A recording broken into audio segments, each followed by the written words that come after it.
Hey everybody, this is Rydo and we are back to another recording slash live stream of Hearthstone.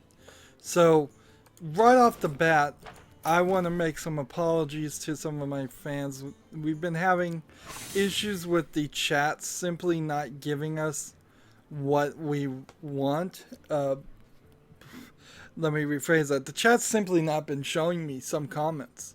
And twice now in the past 2 weeks, particularly Loki's comments, because Loki comments a lot, have not gotten on the stream. Loki's not on right now, but he probably will be on at some time today, and if he is, I'm going to give him special priority to play with him. So I am aware of that. I've got 3 different chat options up, so I'm going to try my very best to see the chat.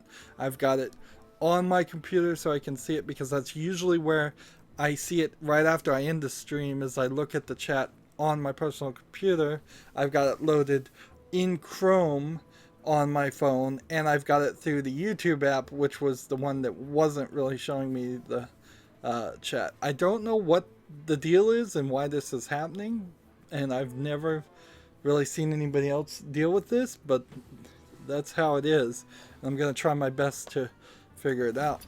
Now, I need to actually watch and learn somebody to play, because I just turned this quest into a watch and learn, and I need to win 3 mage games, and I need to play 10 secrets, and then we'll be done for today. We need to do Tavern Brawl 2, so let's go ahead and start with this. Not a really ton of news today, and things seem like they're going to probably change a little bit. Let's see, Kalthazud and Rafema competing to see who is the superior end boss, take a side and battle for evil supremacy. So you don't get to pick the character, you're just randomly handed one of these 2 bosses from the solo adventure missions. This is really the only time you ever get to play as any of those boss characters that they created for the solo adventures, which really goes to show they wasted their time making this solo adventure, since they don't want to even keep them anymore. So this one looks like Death Rattle things. Death Rattle and Secret. So continue to try and deal 4 damage to a random enemy. We'll get rid of that one. Some great news in particular is that Hearthstone is going to add an update to allow all quests to be done in friendly play, and they're going to have a copy, paste, import, export for decks. This means when I do deck rebuilds next expansion, I will be able to just put what I built directly into the description of the video. Was this? Add a random next Ramus minion to your hand. Interesting. So when I do deck rebuilds or make changes to deck rebuilds, or if somebody just wants to tell me a deck now, they can simply put it in the comments of videos. I would say there's a slight issue I'd like to see improve as my channel grows, of having permanent comments spike as much as live stream comments, because the live stream comments don't save, and it seems really odd that that's the way YouTube works, but it is, and what can I do about it? I can't change YouTube as much as I would like. So yeah, I would like to see more people watching my recorded shows, videos in general, that aren't Hearthstone, and I would like to see people who do get onto a recorded Hearthstone video do more of a focus on putting comments. And I feel like if people just say, look, you could build this deck, I've seen your cards, you could build this deck, or can you build this deck? More often than not, it will be build this deck, try this out, and then they can just copy and paste it directly in the comments. That would be very nice. and then I can, with the potential saved time of playing with friends online, uh, the there's a very good. Let's say it's a start your turn, freeze random enemy. Then of your turn, summon a 3/1 Nebulon.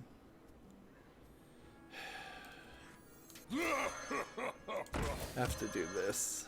Job's done. Death Rattle. Undertake. He's gonna be very nice. I was hoping it would hit this one. Yeah, if Hearthstone stopped being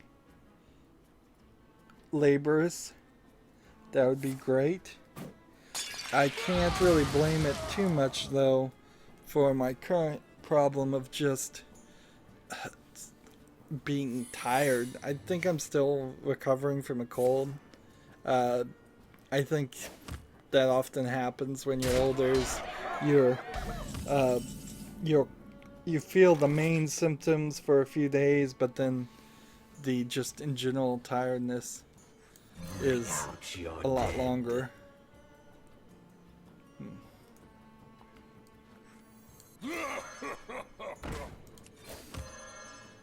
Job's And done. come on, hit this guy. Man, keep missing.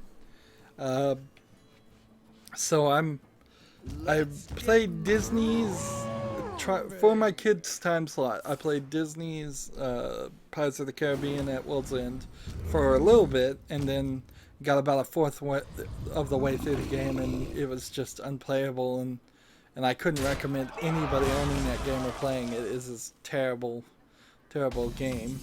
And so then I started trying to play Secret of the Monkey Island Special Edition, which is a decent counter to that game, considering it's a Pirates game. And there's even, I saw some thought that it actually was, the Pirates of the Caribbean movie was actually supposed to be originally a script for a Secret of Monkey Island movie, and the first Pirates of the Caribbean movie looks exactly like the first, is very, very similar to the Secret of Monkey Island first game. So I would be willing to believe that. And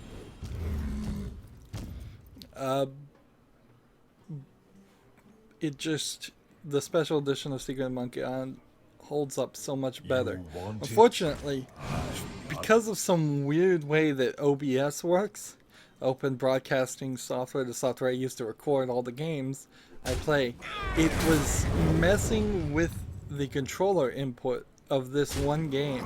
So you'd move a little bit to the left and then you'd just jump back to the right. Or you'd move a little bit to the right and you'd jump back to the left.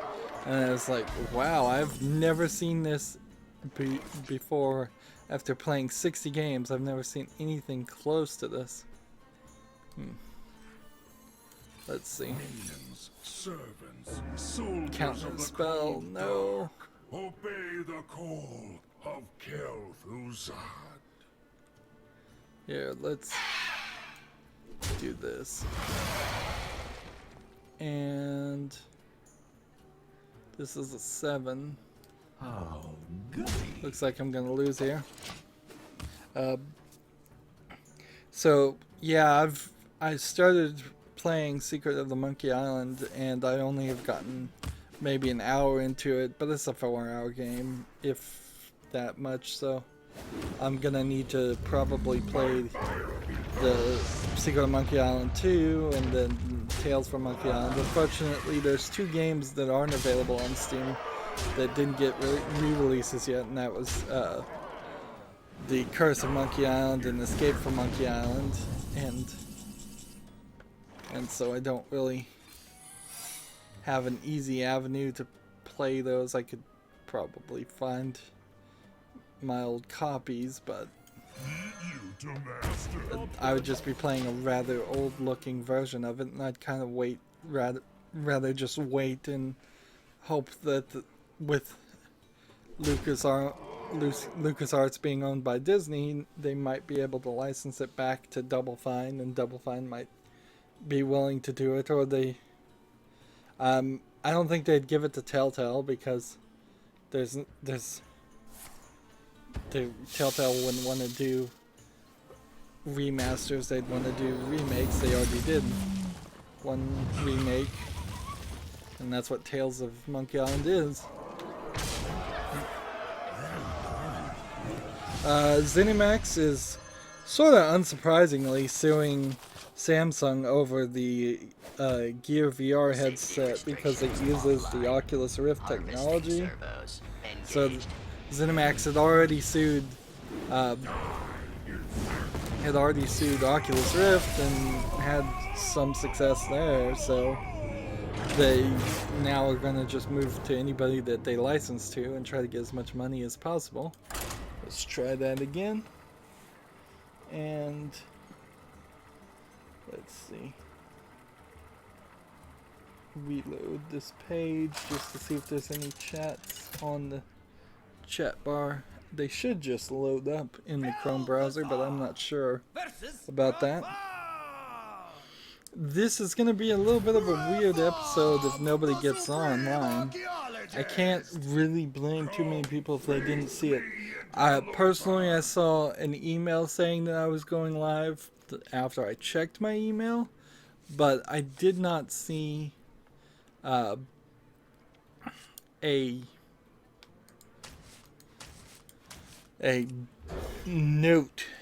notification through the YouTube app. And I feel like part of the problem is that YouTube's servers and their systems are just not fast enough for some of this stuff.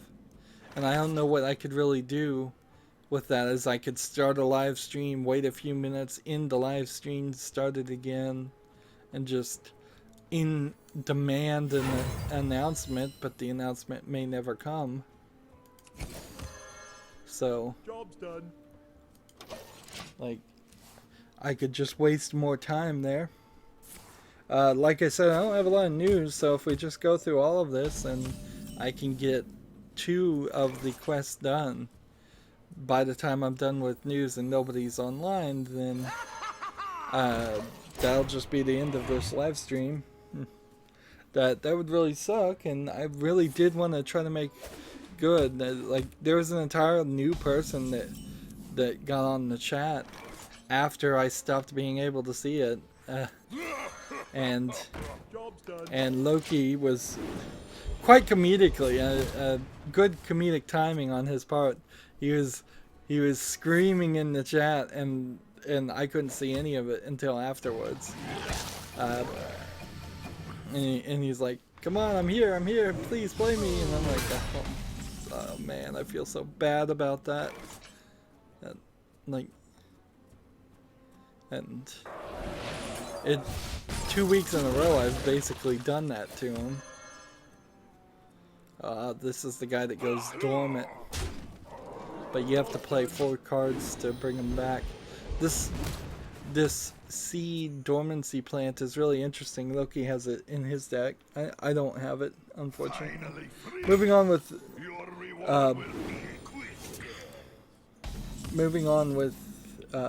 news. Minecraft is going to patch its parrots so that you're no longer able to feed them chocolate chip cookies, I assume. I doubt they're going to patch it in such a way that the parrots die when they eat the chocolate chip cookies, because in the real world, if you feed chocolate to parrots, they probably will die. And so it was a big deal, the public outcry that came out. It's like, don't teach little kids who are playing Minecraft to give chocolate to parrots or birds. In sad news, sadder than dead pet birds, veteran programmer developer John Tesson has died of pancreatic cancer. He's most known for working on EverQuest 2. So he's one of those older generation programmers, I would say, in the sense that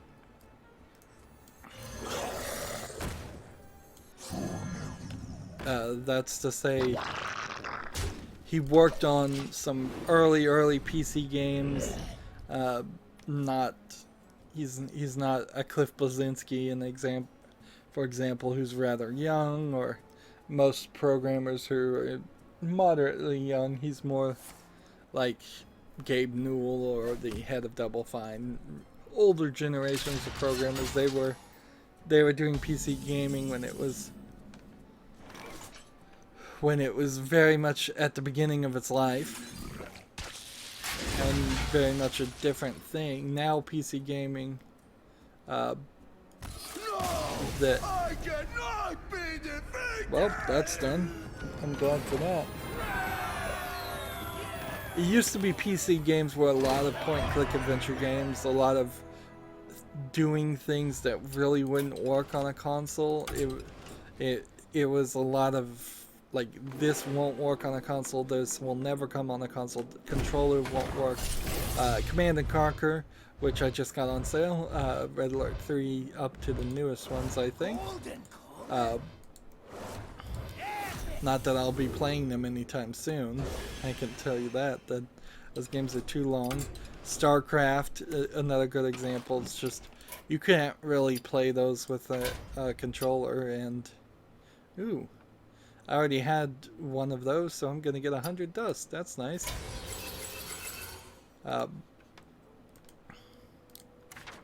See, that's the beauty of almost having a complete collection of classic cards now, is if we just look at classic cards in crafting mode,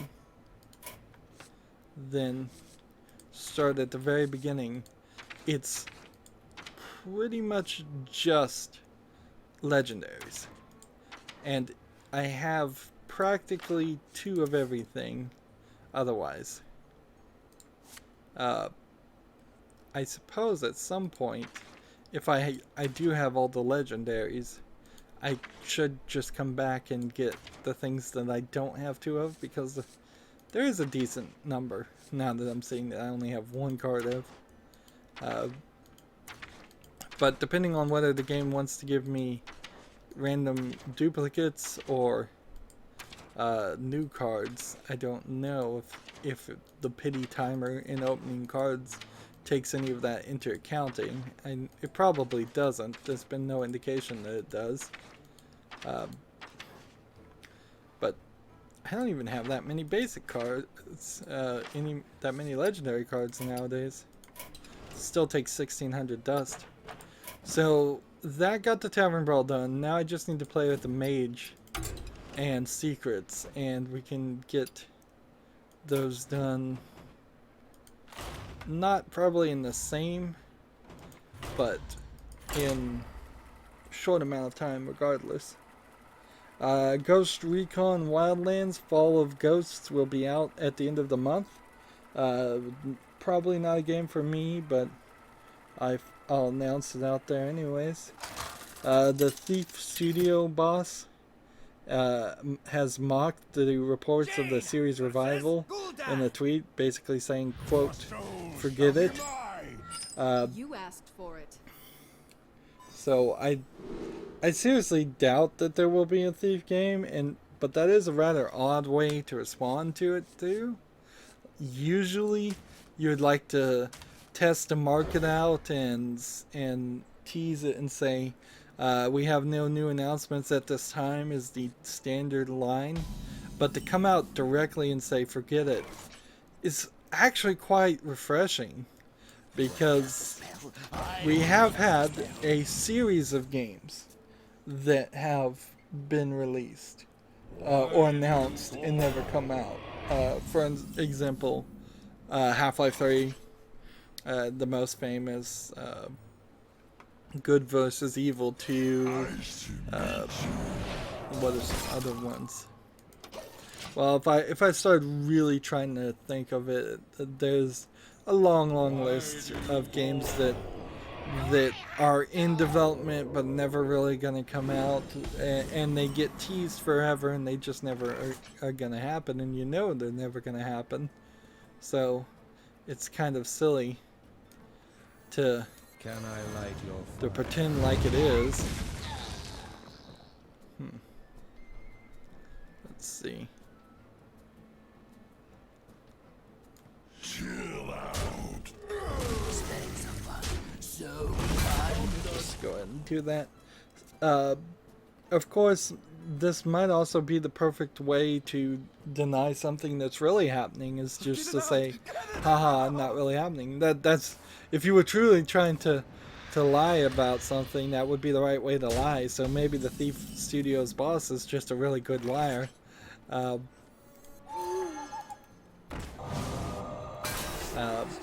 Probably should have silenced that guy, but whatever. Cooking time. Is just straight up deny it and make fun of it. If we do see a Thief game ever come out in line with the movie, the Thief movie that's in development, that would be really, really interesting for him to have to come back and say, no, I lied. I totally lied. Or try to make up a lie to explain why he didn't lie. Let's see. Freeze a minion and deal 1 damage to the ones next to it. Cooking time. Job's done. Steam is trying to tackle what they call fake games. Games that nobody really plays, but then they get trading cards out there, and then people who are obsessed with increasing their level through making badges, through getting trading cards, end up buying a bunch of garbage games. Fake games is what they call them. Deal 2 damage. Add an elemental. Job's done. If this guy stays alive next turn, I can play this.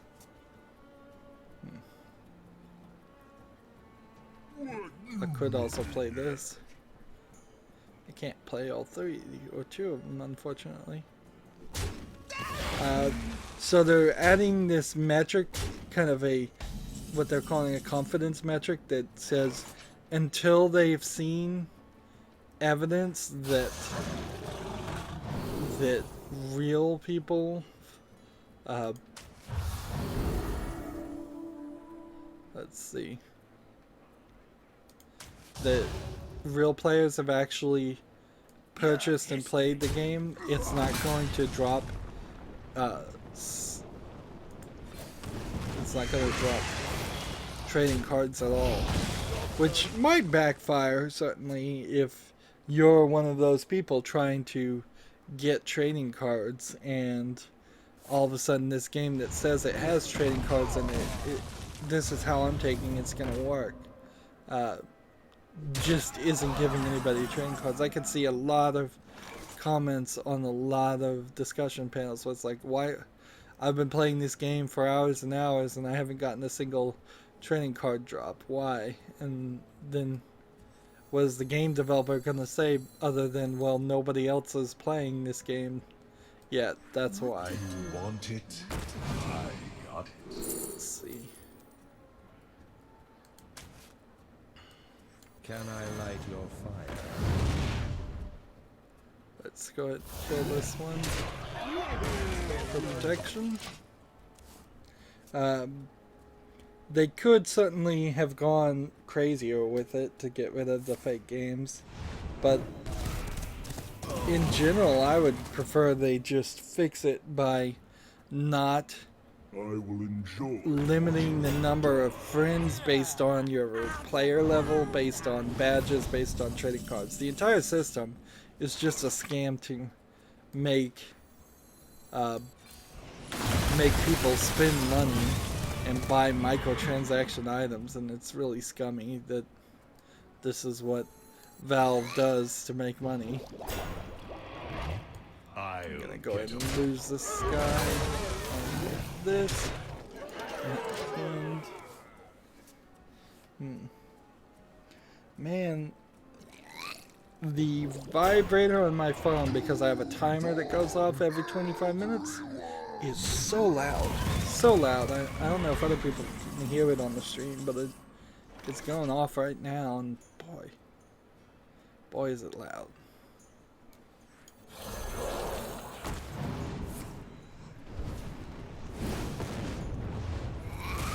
Hey, that worked. I'm surprised that worked, but it worked. Probably should have...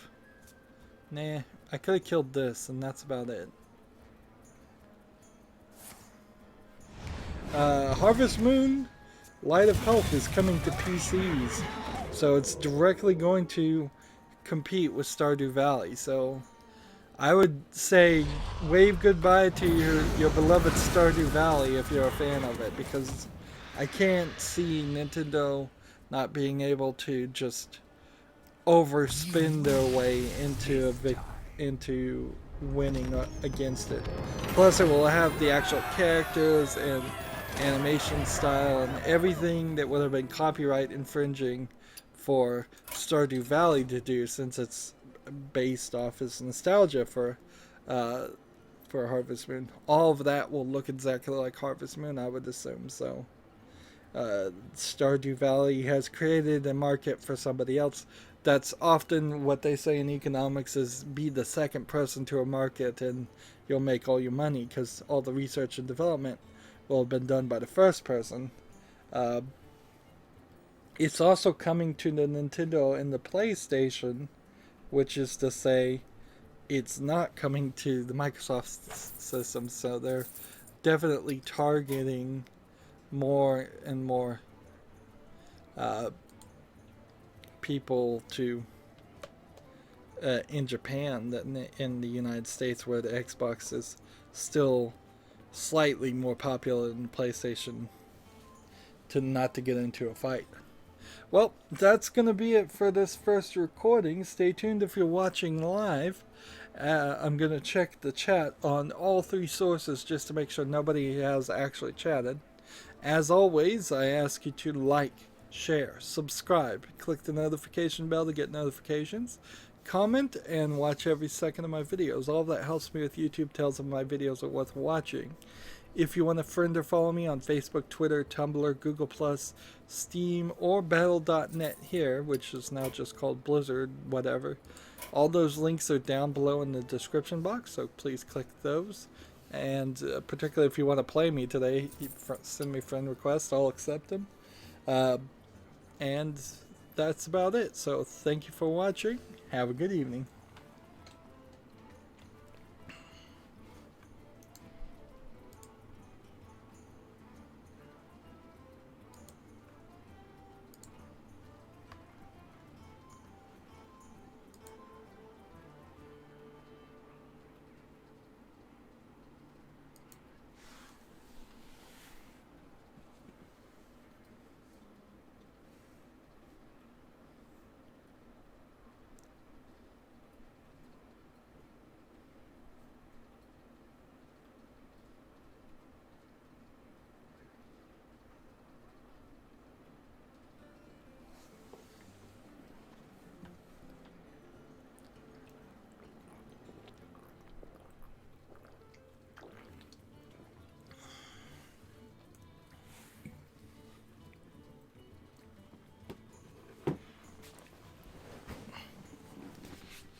Hey everybody, this is Rydo, and we are back to another recording / live stream of Hearthstone. Today is Wednesday, May the 17th, and it does seem like I drastically get fewer people to see my videos when I live stream if YouTube decides that it doesn't want to announce it to the YouTube app in particular. So I don't know. I guess going forward in future streamings, you may see at the beginning, I just end and begin streams over and over again. We got the weekly tavern brawl done last time. We did about a third of the news without even really having to struggle with that. We got one mage victory. I need to watch and learn, so if anybody wants to play somebody and have me watch them, that's fine. Otherwise, I'll use my secondary account to get that done at the end. And we need to play 10 secrets, and so let's keep everything interesting and do 10 secrets. Playing 10 secrets won't be difficult at all. We can go ahead and even play ranked, because eventually I'd like to get that 500 wins, but you know, it's not anytime soon. The chat, I checked the chat in 3 different places, so nobody has posted a chat message as far as I can see. But if it is really just a case of networks, I guess what I should do is take my cell phone off my home network and instead bring it to the cell phone network. That way you would think the bandwidth wouldn't get compressed or used up for the streaming.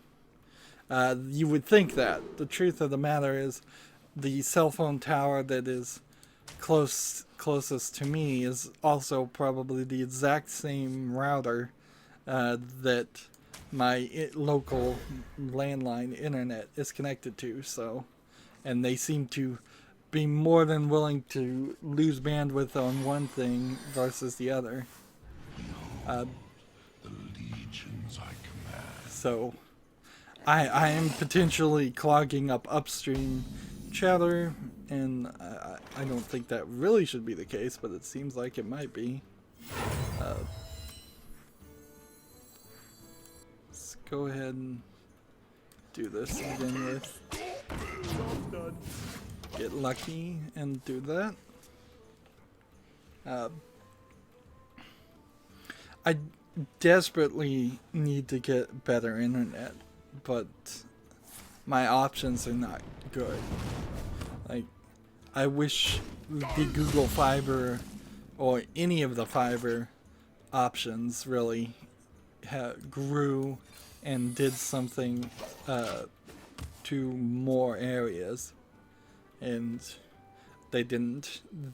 I don't really think I need Google Fiber speeds, but it's the only way you can guarantee that you'll have competition, and with competition, that's the only way the upload speed goes up. Because I have like 50 megabits down. Downloading things is not a problem. It's the 5 megabits. It's the 10% of what it should be issue that's the problem. And if I had 50 up and 50 down, I would be perfectly fine. But that's not how they do it on residential internets. And if you try to go with a business internet line, they will charge you 5 different ways, to the point where you're paying $10,000-$20,000 a month for internet. Moving on, though. In the fiscal year of Ubisoft's 2017-2018 fiscal year, they plan to release Far Cry 5, The Crew 2, and Assassin's Creed, which we assume is Assassin's Creed Origins. Minion in your hand +1, minion in your hand +1. Let's go ahead and do this one then. Watch, they fell off a truck. Oh dear. That, and then return.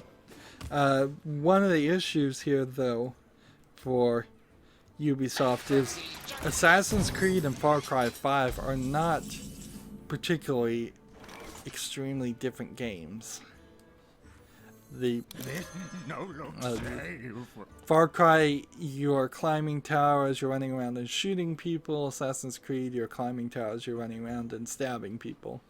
The difference is not hugely different. A demo. So personally, for me, having just played Assassin's Creed Brotherhood, if I was going to try and play the... If I was going to try to play Origins when it first came out, and just skip all the other games I'm trying to catch up on, I would be rather burned out. Brotherhood in particular isn't full of a lot of collectibles, but it also isn't full of amazing story or missions. It's kind of the leftovers of Assassin's Creed 2, and when you look at it from that perspective, it's let's see, how do we want to do this?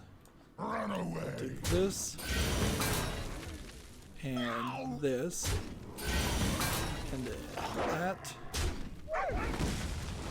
and A demo. that. This, and that. And then I'm gonna win, but I may not have played enough secrets. So, if Far Cry 5 comes out first, Far Cry 4, or more specifically Far Cry Primal, is gonna get in the way of people enjoying Far Cry 5, because I think a decent number of people are gonna be burned out on Far Cry. If they're not burned out on Far Cry and they play Far Cry 5 and then Assassin's Creed come out, people are gonna be burned out on playing games like Far Cry, and then Assassin's Creed is not gonna work. These two series desperately needed to always take at least a year off and toggle. So for the fiscal year of 2017-2018, they should have come out with Assassin's Creed, since that one hasn't been out for a while, and then A demo. let's just go ahead and win.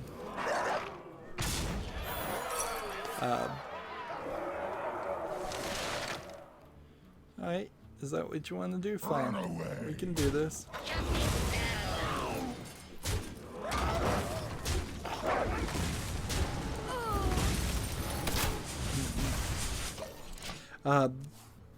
So yeah, it should be like Far Cry 5 came out, then exactly 12 months later Assassin's Creed came out, then exactly 12 months later another Far Cry came out, and those games are always full of busy work and extra work, so unless they're drastically going to change how the games themselves play, A demo. I don't think there's really a major concern of them being forgotten. The only real concern that Ubisoft should have is, are these games actually going to be good? Because the idea of Far Cry Primal was cool, but it wasn't really a new map or anything, and it kind of got forgotten after Horizon Zero Dawn came out, and then Horizon Zero Dawn itself really hasn't been remembered that extremely well.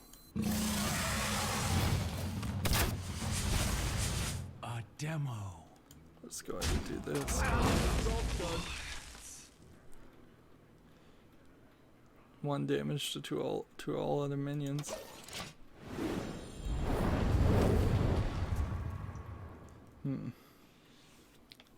Also, in the same fiscal year, Ubisoft wants to do a new multiplayer IP, which is really, really ridiculous, because remember, they just put out For Honor, and that was a huge failure. So what can you do? Can you take that technology from For Honor and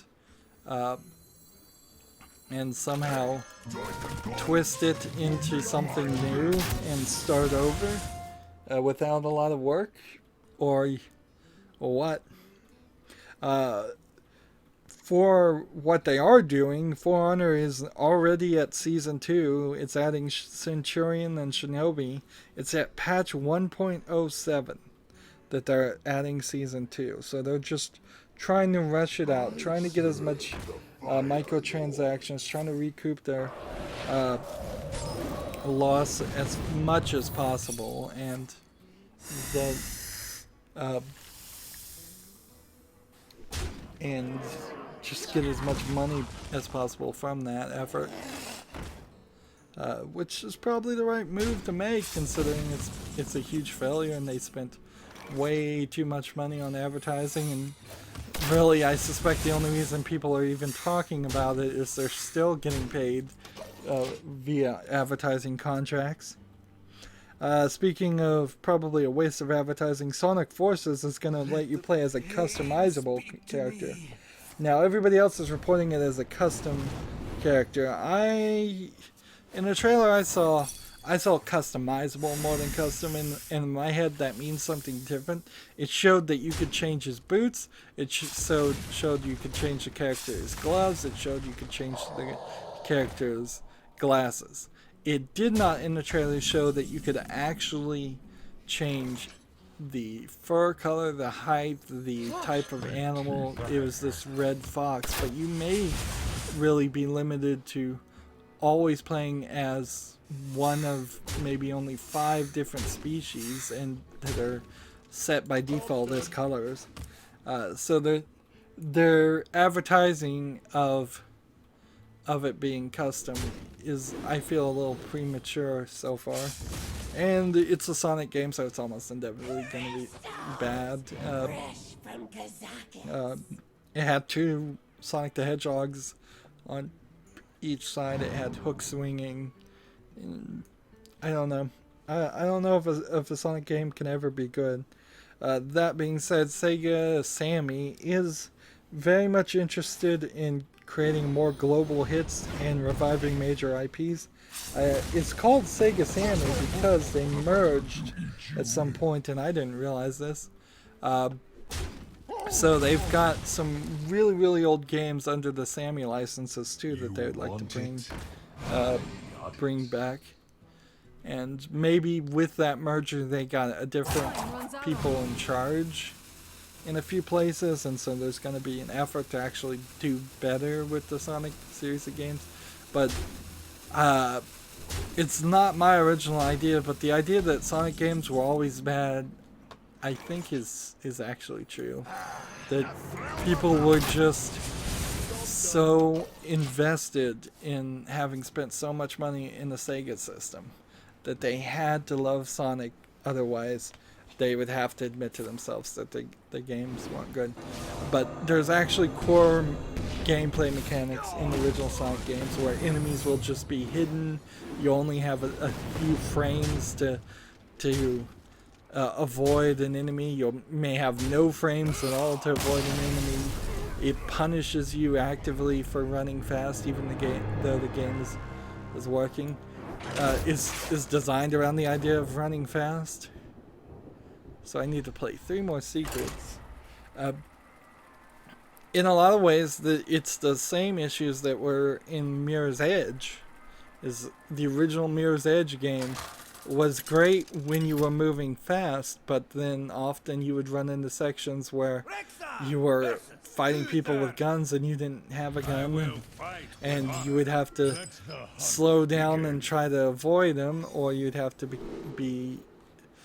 memorize what was happening and take the exact perfect path, which was very hard to do. And then there were also sections in Mirror's Edge where it would be really cool if you could go fast, but you would have to. It required a high level of skill that was beyond me. I would love a Sonic game or a game like that where you actually do run fast the whole time. The problem is, if you make a game like that, that is an infinite runner with no difficulty. That's just how it's gonna be, which would be alright. I mean, we have walking simulators. Why can't we have a running simulator where you're just running throughout the whole game time and maybe there's some quick time events that will make you stumble, but not actually kill you Watch, they fell if you off a fail. truck. Oh dear. That would be alright. A better to eat you with. Need? Go ahead and kill this guy again. Yeah, that wouldn't be a terrible idea. It wouldn't be a terrible idea for a VR game if you were in an infinite runner style thing. Although it'd probably make you motion sick. Minecraft Switch versions owners are reporting random screenshots filling up their memory cards, which is going to wear out their memory cards. So there's some kind of bug, it seems, that just as you're playing Minecraft on your Nintendo Switch, it's taking pictures over and over again. Maybe there's a screenshot button that's mapped to the wrong thing or something. I don't know. I'll never tell. Phantom Dust is out for the price of using the Windows 10 store, or the Xbox One. Phantom Dust is a deck brawler. It's not quite a collectible card game from what I can tell. I never played it, and the idea of it being on PC and free is intriguing, but the idea of having to deal with the Windows 10 store makes it completely out of the question. Like, I'm just not going to go down that route. A demo. So I won't be playing Phantom Dust until it comes out on Steam. If it does come out on Steam and it's like some microtransaction laden thing, I still wouldn't play it. But if it comes out on Steam and it's cool to play and not full, and you can just earn card packs, which is how I think it works, then I'd be interested in checking it out. Take control of a random enemy. I have no time for games. A demo. I think I need to play 2 more secrets. Let's see. One Piece Unlimited World Red Deluxe Edition is coming to the West for the PlayStation 4 and PC in August. It's coming to the Switch in September. I don't know if One Piece really has that big of a following in the West. The problem is it's just too long. It's the same thing everybody says, is there's really no way to catch up on it, and the series is just incredibly long. And it's kind of a silly cartoony show anyway, so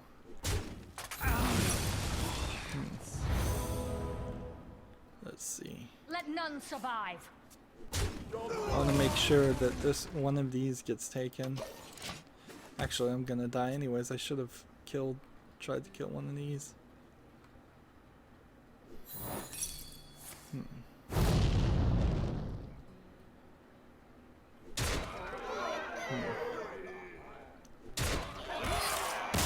Yeah, lost there.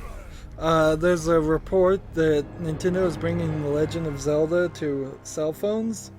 I am not sure if that's just going to be another runner, though, like we saw with Mario Tap, or what was it called, Super Mario Run. We need to play one more secret, which I probably could just play the mage and get that done. So let's go ahead with this and play on casual so we get wins.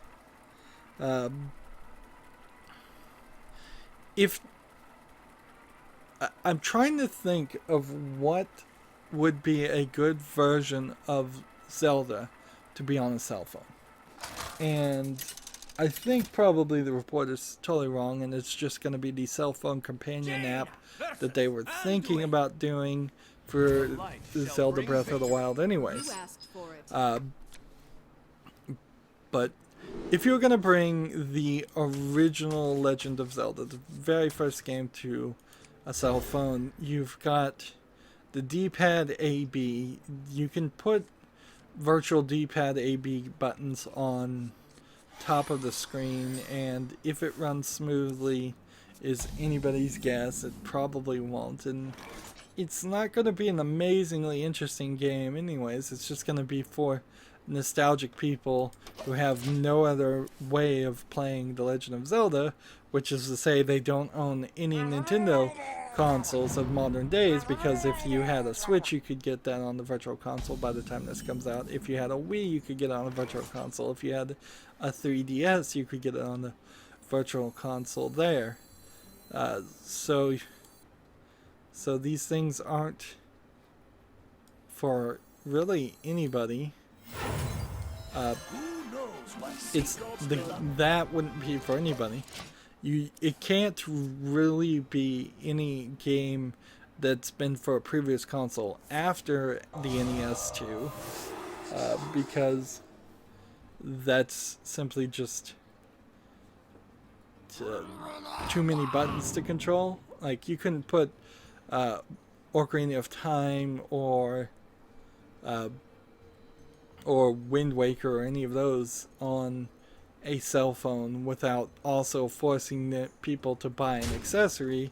And if they go down the accessory route, I think everybody's just going to laugh them out of the building.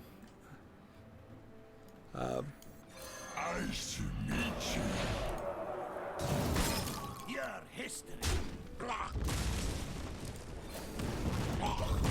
So yeah, I don't think it could be that. So then you'd get down to original games. And what can you do with an original game in Zelda? It could be like a Pokemon Go where you walk around and when you walk around you fight enemies. I mean, Pokemon Go itself would work pretty well, and I suppose people would be rather happy with the idea of getting twice the value of their walks. So say you were playing Pokemon Go and a Zelda walking game, that wouldn't be too bad. You could also be playing Ingress from Google's, or the Ingress company, or whatever. Google was involved somewhat, and get like 3 different games done at the same time. Let's see, add a random mage spell, deal 2 damage, add 1 to elemental.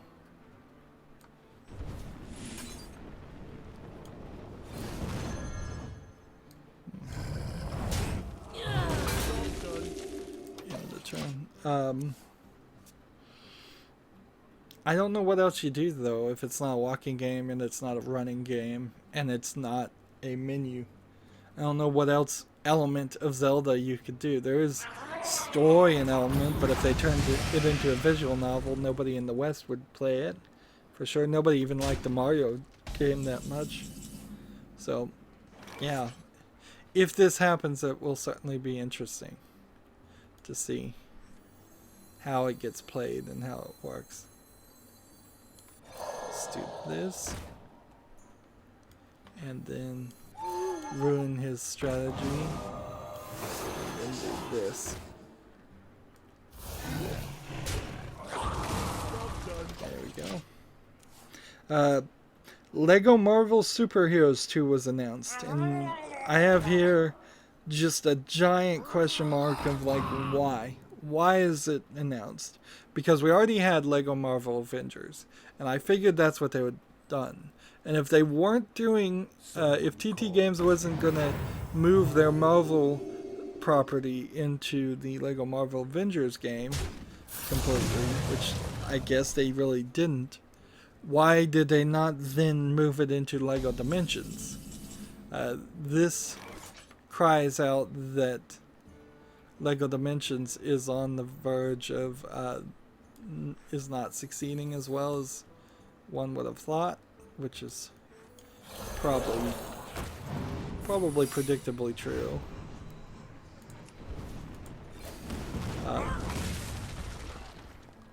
Let's see. Killed this one. Killed this one. Attack here. Actually, I did need the mage spell, but I also need the the winds. The other issue too is I'm just not covering Lego games. I'm dangerously close to not even having anything in my kids' time slot. Because I'm falling so far behind, I might very well just put the Secret of Monkey Island in my point-and-click adventure time slot instead, and then be done with it. Well, I guess we'll go a little bit long here. We've gone 25 minutes, but we'll go one more game. Unless it actually takes 6 minutes. Wow. 6 minutes? What is going on with the Hearthstone servers? Let's see. Anybody online? No, everybody says they're in-app. That seems wrong, too. See, and now I kind of need a quick disconnect. Jaina versus Uther. I will fight with honor. You asked for it. No, I'm having one of those funny moments where I've forgotten what I was just talking about. Oh, yeah. Now I remember. Yeah. Because I'm not doing Lego games, because they don't run on PC, Lego Marvel Super Heroes 2 on console will probably be fine. Like, Hello. the games themselves, short of lagging up and bugs, usually aren't too bad. In fact, they're rather fun if you play them on consoles, but on PC, it's always a nightmare. And I did like Lego Marvel Superheroes in particular. I thought that was probably one of their best modern versions of the Lego series of games. But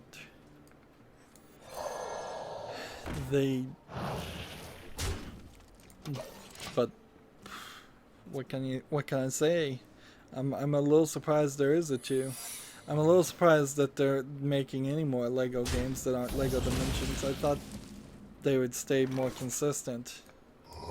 Let's do this. Give me a secret.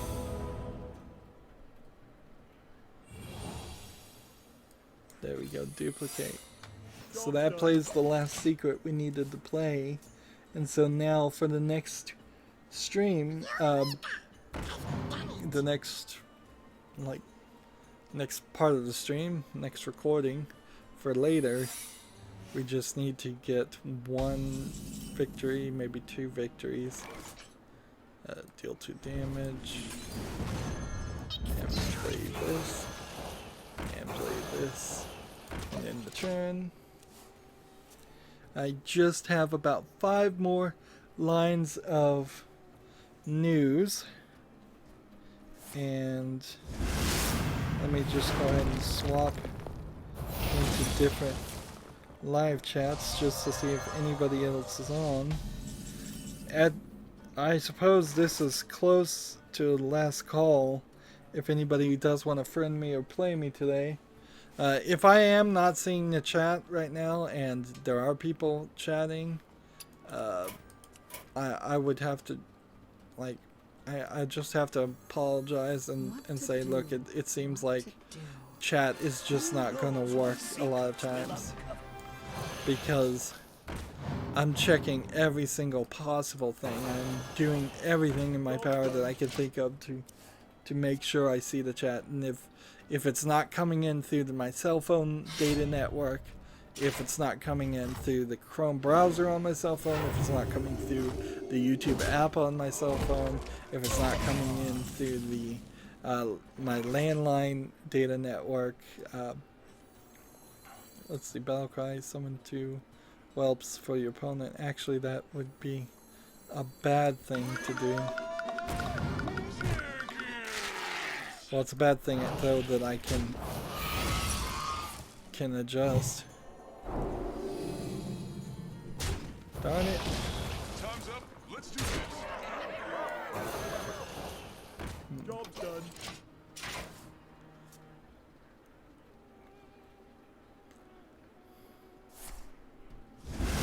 Two damage to everybody.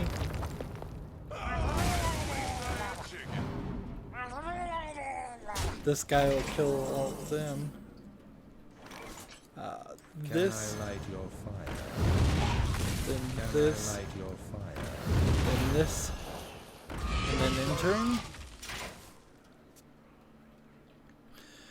I suppose, like, anytime I have a shorter live stream, it just gives me more time to do what I need to do.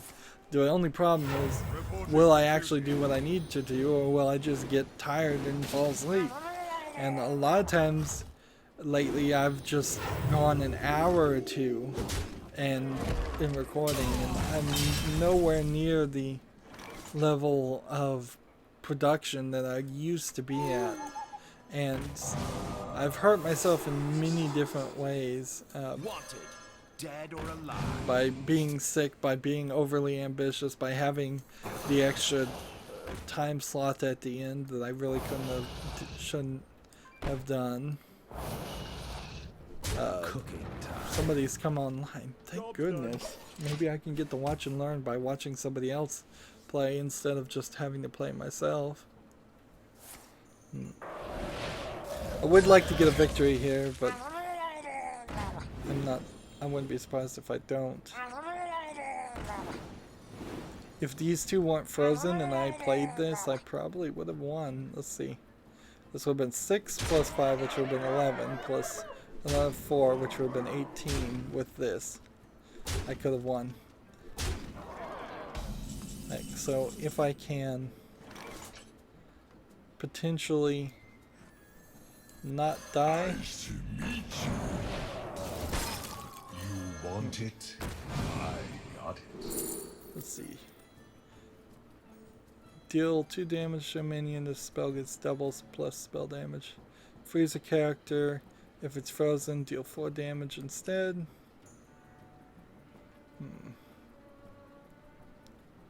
Let's see. What to do? What to do? Discover another card for 2 and reduce its cost by 2. Let's do this. This is insane, but let's see. Let's see. Time runs out on me. We'll do this. We'll do this. We'll do this. And we'll end the turn and we'll lose. I think we played as well as we can. If for some reason he wanted to toy with me. That's the only difference. See, I had enough to win. Justice demands retribution. Not too bad though. Not too bad. We've got 1 done. And if somebody actually comes online, and Jack is online too. So I think next recording, if he's still online, we'll just watch Jack. That's gonna be it for this recording. If you're watching live, stay tuned. As always, I ask you to like, share, subscribe, comment, and watch every second of my videos. If you want a friend or follow me on basically any social media sites, there's a whole bunch of links down in the description. Thank you for watching. Have a good evening.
Hey everybody, this is Rydo and we're back to another recording / live stream of Hearthstone. Today's Wednesday, May the 17th if I'm correct, and we need to do a watch and learn, and we have Jack online here, so this is what we're going to do first, is we'll just see what Jack has to do, and in the meantime I will focus on the last bits of news, and then after that I just need some mage victories. That with the next patch update change that they make to Hearthstone, I'll be able to do all of the daily quests while playing friends, which significantly increases things. It looks like Jack is playing a elemental deck with maybe a discover twist to it. He's playing as a rogue with weapons. So, and let's see, what else has he got? He's got pirates, which are increasing his weapons, but it's also stealing cards. He's playing a lot of different things here, but let's see if he wins. His opponent is trying to play 7 taunt things to summon this weapon. Your hero power becomes deal 8 damage to a random enemy. That's pretty good. As far as the news, Digital Devolver is going to be hosting a free picnic event this year at E3. Now, from skimming the article, not really reading it, I think the free picnic they're going to give you is a bunch of Digital Devolver game codes. I don't think they're actually going to give you any food or drink. And it is worth mentioning that this is the first time that technically E3 has been available to the public, although it's been always rather easy to sneak in if you wanted to. But most reveals and showing off of games are done behind closed doors, except for the ones that are just about to get released. Giant Bomb just this week on their Bombcast was yet again talking about whether E3 is relevant or whether you could just watch the live streams from home and talk over them and get your idea from that. I suppose I hadn't thought about that, but I suppose I should do that, shouldn't I? Just watch the live streams and comment over them. But I might get taken down too for copyright infringement, and frankly I won't be awake when that happens. So instead of talking over it like Giant Bomb does, because they have like 12 different people who might have 12 different ideas about something, I will more than likely just report back here at the next live stream. So that the next Hearthstone live stream, so that'll probably be how it works. I sure hope Jack wins, and it looks like he will. Although he did get his weapon, so Furious. He did do the quest. I think there was some news on my phone that I didn't write down. Sometimes news sources come in different ways. Let me just check my RSS feeds.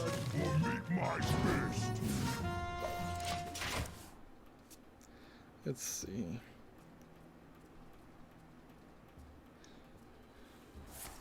South Park has another release date that shouldn't be trusted. That's one.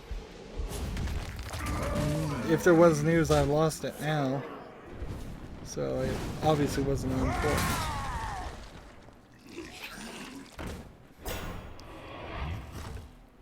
Windows 10 is trying to introduce this feature where you can copy and paste through.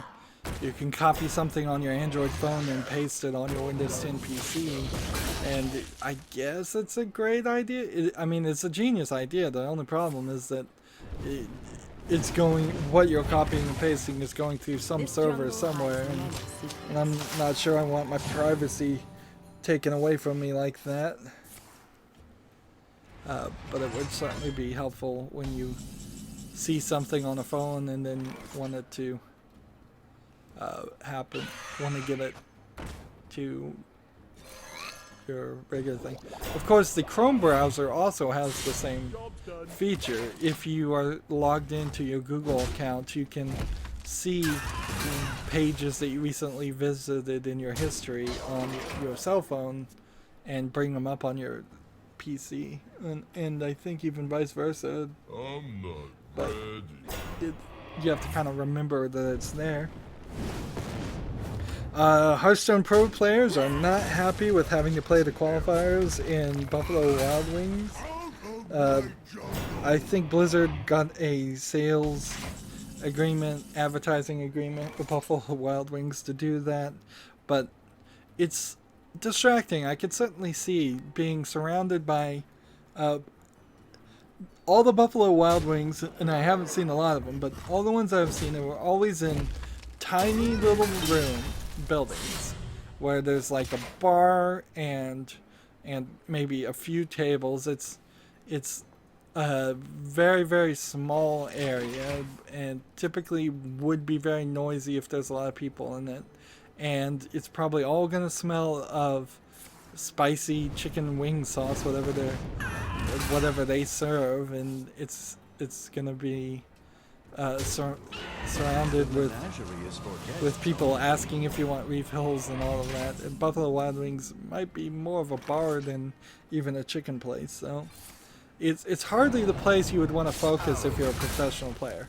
I would imagine if you're a professional player of any game, you're gonna have some tight rules like I only drink water while I'm playing, or I only drink 1 water and 1 energy drink, or no food.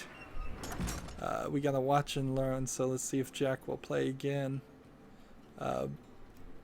Jack is visiting his quest log. Jack is hanging out in the menu. Jack is visiting quest log. Jack is heading to the tavern brawl. So we'll watch Jack. This is a new update. It never said this before. Now,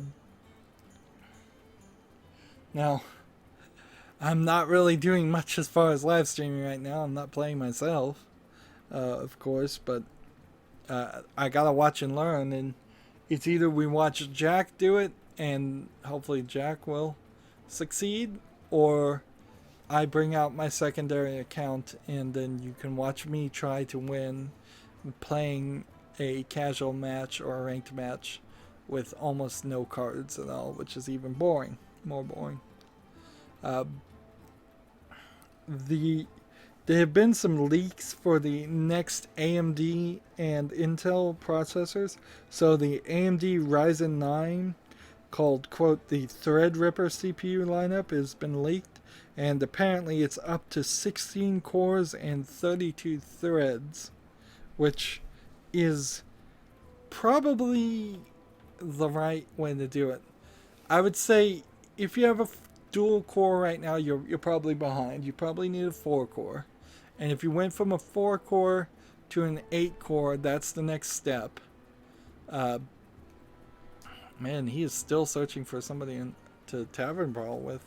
Maybe the servers aren't going very well today. Yeah, I'd say go from 4 core to 8 core. And then I would say if you're already at an 8 core, which you shouldn't be because I don't think there are any 8 cores, going to a 16 core makes sense. In those orders, it makes sense. Now, in realistic things, I think 8 core will probably go the entire 5 to 10 year life of a CPU, if that's how long you're going to keep your PC. If you keep it longer, after 10 years, an 8 core processor might be less than what it should be, but I think an 8 core will do you just fine. The thing that will happen more than anything is if you got an 8 core tomorrow of this Ryzen 9 series, it's going to be the lowest speed version of an 8 core processor as the rest of the world moves into generations of 8 core processors, and that's mostly only going to be PC gaming that moves up to 8-core processors, and professionals that are doing animation and stuff like that. You don't need 8 cores to even do music. I'm not even sure you need 8 cores at all, but it's interesting. Now, the Intel side of it, the i9 series, which is their first PC in the new series of PCs instead of just little tweaks of what they have been doing, because they've been mostly just tweaking things, is going to only be up to a 12-core, 24-thread. So it doesn't seem like they're going to go as crazy. I, again, wouldn't recommend getting a 12-core, though. I would say go in increments of 4. Go 4, 8, and then probably 16. Like, always double. Because there's not going to be a lot of programs out there that say you need a 12-core processor. Not really at all. All you're really getting is something that is sort of like if you had an 8-core processor and a 4-core processor at the same time, to run 2 very demanding programs at the same time, which still doesn't make a ton of sense. You still would be better off going 16-core. But I would say 8-core, and I would heavily recommend, though, if you're at a 2-core or just a slow processor in general, when the new Intel lineup comes out, getting maybe the previous generation, the previous generation's 4-core, something nice there would probably be a nice upgrade. Get it cheaper. Now the Intel Core i9 series is going to have a Turbo Max, which is, I assume, is a hyper-threading for hyper-threading type thing. That's going to let the processor go up to 4.55 gigahertz, which is a processor speed I never expected us to hit. I honestly thought we were going to tap out at like 3, maybe 4 gigahertz maximum. And seeing that they can get to 4.5 gigahertz through probably cheating math is still kind of amazing. And if they do, I still don't believe we'll get up to 5 gigahertz. Inherently, no program, no single thread needs 5 gigahertz in a row. I don't think. Maybe we'll in the future be doing some kind of incredibly complicated brain interface device that actually needs to do millions and millions of checks in a line that would require 5 gigahertz or more in a row, but right now I don't think so. The one thing that struck me as interesting is that did I write this down right? The top of the line Core i9 is rumored to have 44 PCI Express lanes versus the average 16. So why you'd be more interested in that is with more PCI Express lanes, hopefully at the highest speed, which I don't know if there's a 32x PCI Express or 16x is the maximum, or if one lane is always 1x and then 16x actually uses 16 of the PCI Express lanes. I'm not certain about that. I should know that. But if you have more of those lanes, that means plugging in a video card can transfer more. I have never seen this card, Mr. Bigglesworth. I pity you. Kel'Thuzud's Kitty. Yeah, that's not a real card. That was created via this spell. So you can have faster GPUs that can transfer more data between the PC and the GPU that way. It also gives you more lanes to use for the M2 storage units. So we're slowly migrating away from the SATA standard to the M2 standard, which would allow for faster SSD M2 sticks to be Minions, installed. soldiers of the So cold dark. what it will eventually line up to is we'll start building computers and have computer cases that don't have any slots for any CD-ROM drives, any 5 1/4 bays, any 3 1/4 bays, any 2 1/4 bays. All of those will be taken out, and we'll have an extremely small computer cases where the only storage that you need or would want won't work through SATA connections inside at all. It will instead work through the M2 slot, which would be cool because every time a bus, the front side bus in particular, gets split to something else, it gets further away from actually getting to the CPU. So right now, when you have a CPU, it connects to a SATA controller chip on your motherboard, and that SATA controller chip becomes probably the bottleneck between your connection to your SATA drive and your CPU.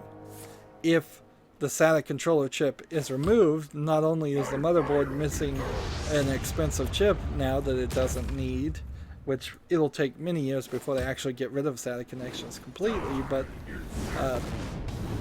it will remove that bandwidth. And as far as I know, you can't really dynamically just take a chip out of the circuitry. So if there's a SATA controller chip in your computer, it is taking up some amount of throughput, some amount of bandwidth that you could have somewhere else. Ideally, you would want everything as a system on the chip to the point where Intel doesn't even bother to have. Let's go ahead and leave. We'll come back to Jack. I'm not gonna sit here and watch 3 games of the same. We still need to get 1 mage victory myself. So yeah, ideally you'd want it to the point where you don't buy motherboards at all. You just buy a chip that is a system on the chip from Intel, and it runs everything. So there's no network controller chip that connects to a network port. There's no human interface device chip. There's no USB controller chips. If you go under computer management and you know what you're doing, I wouldn't recommend people do this. You can actually see all these chips that are labeled in Windows that are actually on your motherboard that are communicating with your CPU, and just the fact that there are wires between the two instead of them being connected as their own thing actually slows them down, because the actual distance increases resistance, the actual resistance lowers the frequency it can run at. Somewhat, I may be oversimplifying that, but if you have everything on one big platform, one system on the chip, that's what you'd want. That being said, you can't do that for everything, because you still need a power supply to make sure it can transfer the relatively bad power that comes out of your wall into a much lower and hopefully a little bit safer and cleaner power to your CPU and motherboard. You still need fuses for things like people accidentally plugging in the wrong kind of, like an active power microphone into a microphone or headphone port on the back of the audio, people plugging in a fried HDMI cord to the video card so it just doesn't fry everything else. Let's see. We'll go ahead and do this.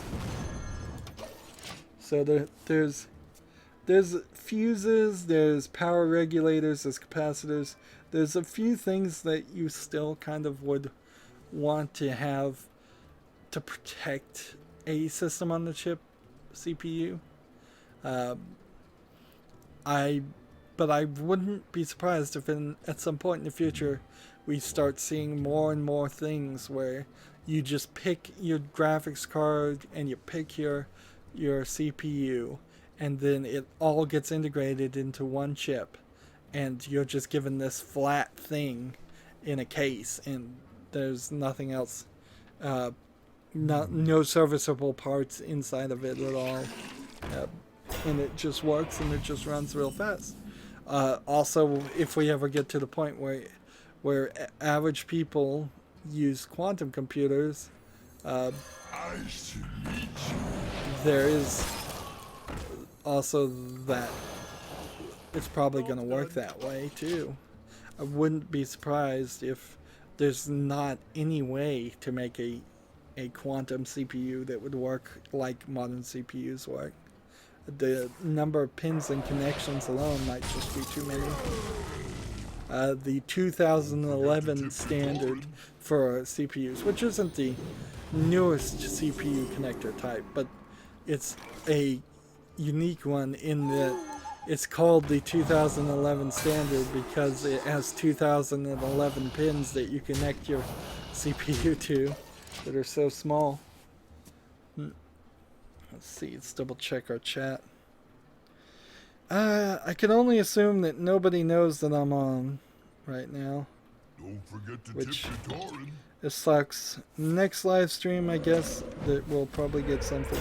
It seems that this is the case if YouTube wants to screw you over and not announce your live stream, nobody's going to see your live stream. They're just not going to see it. Either that or there's something about Wednesdays that I'm not realizing.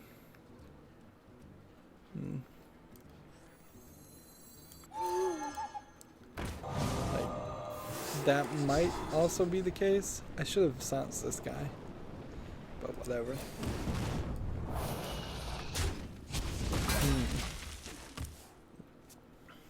Yeah, sadly I don't have anything else to really talk about, so I need to kind of hurry up or get people to send me friend requests or play me.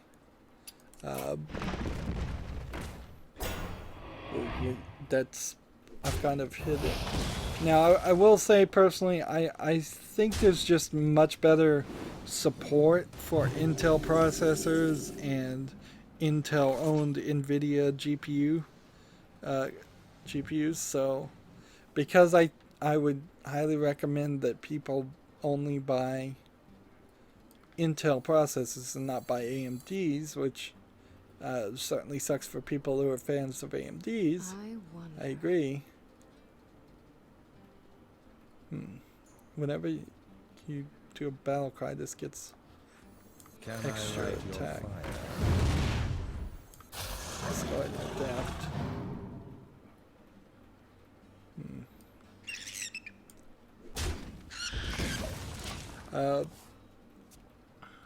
So yeah, because I recommend getting an Intel processor, I then also recommend getting an NVIDIA for the same reasons too. It's like they're just better supported. Even if AMD is cheaper, the only thing I could see getting an AMD for would be a non-gaming PC or some other way you could spin it or explain it as a good deal. So what am I going to do? Heal somebody? Heal myself. Interesting.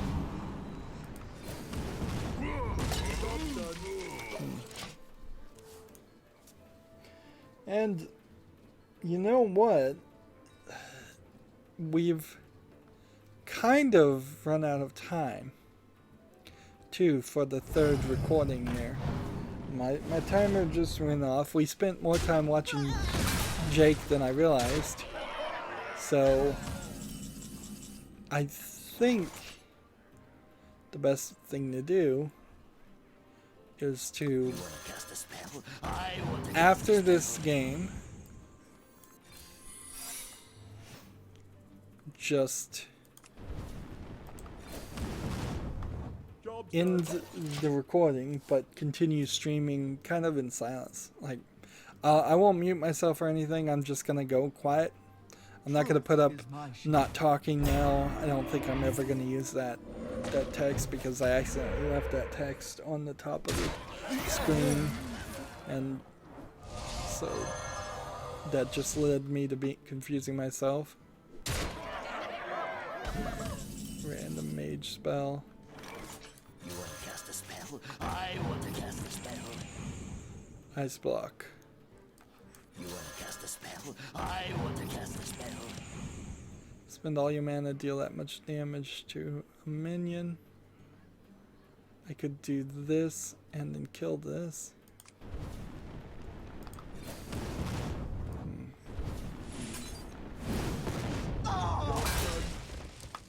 Let's see. But see, I'd really have to win. I'd really have to win. Don't worry, loves. The cavalry's here. And see, I don't think I'm going to. Ice block would keep things going, and this might give me another spell. This one might give me a charge. Let's see. This. I want to cast a spell. Minions.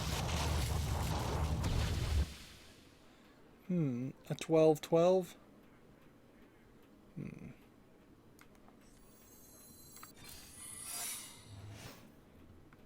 Let's do this 8/8. Job done. Tyrannus.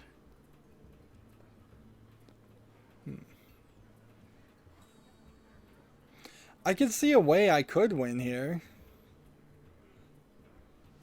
Maybe. If I can discover one spell that just kills a bunch of people.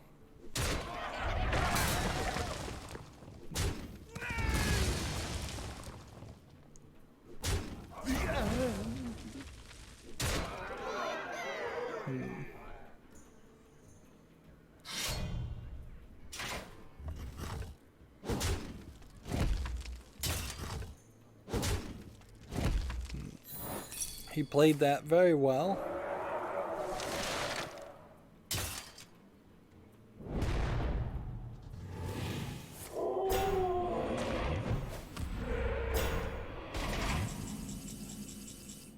So here's a good one to do.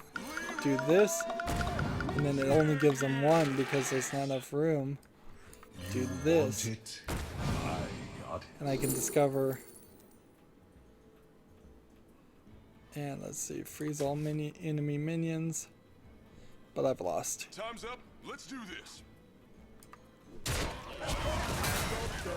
Game over for me. That's fun.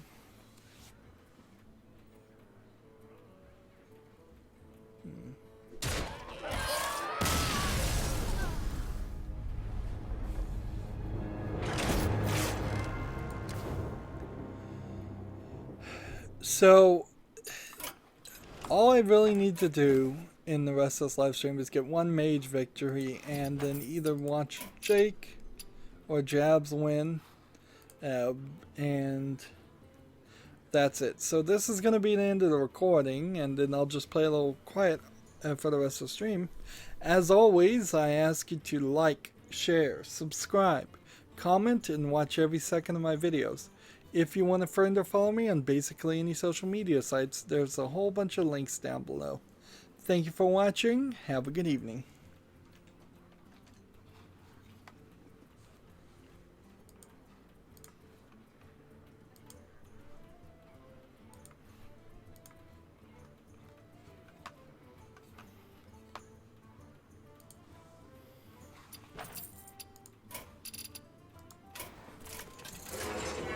Let's see if this guy can win. for us. Let's see. He's in the middle of a game. He's winning pretty well. He's got Shades of Nexramus. He just got some turned into sheep. I think he's got a decent chance. At least a decent chance of victory. And while we are watching this, I will erase and clean off my whiteboard with all the news. Not that much news today.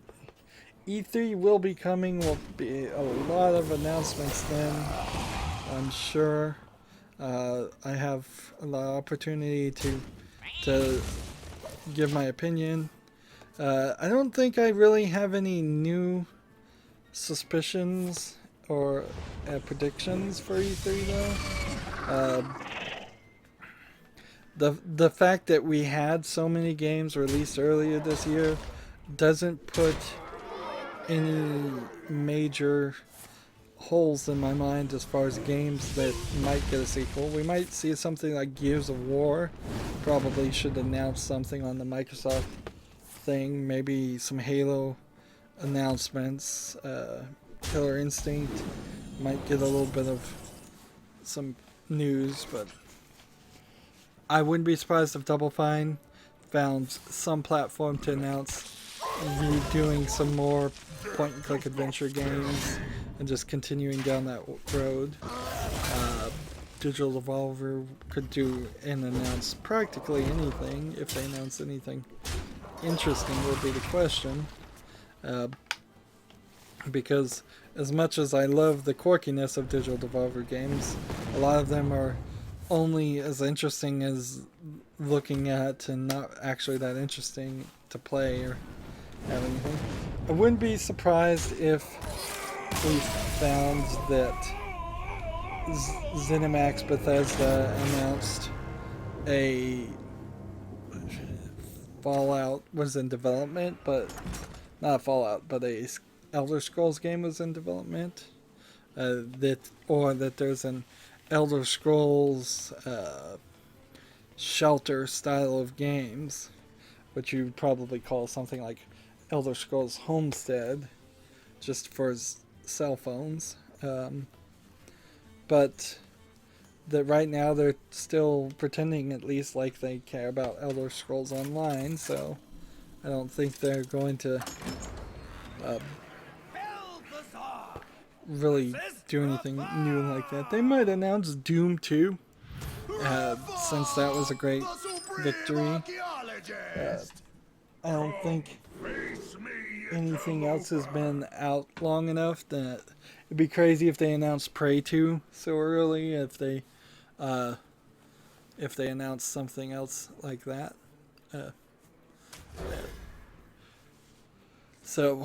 Or Dishonored 3, things like that. You would be too quick to announce. There were a lot of sleeper hits of games, particularly from my perspective as a person who does a lot of retrospective games and looks at older games. I wouldn't be. There's a lot of things that could come back, but there's no guarantee they will come back, or because a lot of their ideas aren't that unique. Double Fine probably should do something about Psychonauts 2 during E3. At least remind people that it's still in development. The next Tomb Raider game should be announced, certainly.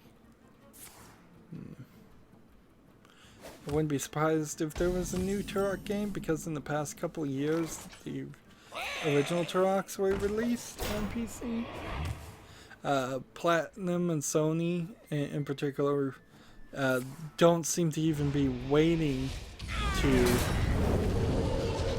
E3 to announce their games and get them on PC. So I wouldn't be surprised totally if there's a new Platinum Sega game. Is it going to be Bayonetta 3 or something new? I don't know. It could be Nier. Nier 3 would be too much, but the original Nier coming to PC might be nice. So, yeah. I wouldn't be surprised if Sega announced a huge push to bring all of their Japanese-only games to the worldwide audience. Sony, I wouldn't be, yeah, an Uncharted game. They should do something with the next, what is it? God of War series game, unless that got canceled and nobody mentioned it, because that one was teased like over a year ago now, with the God of War set in a Nordic god's perspective.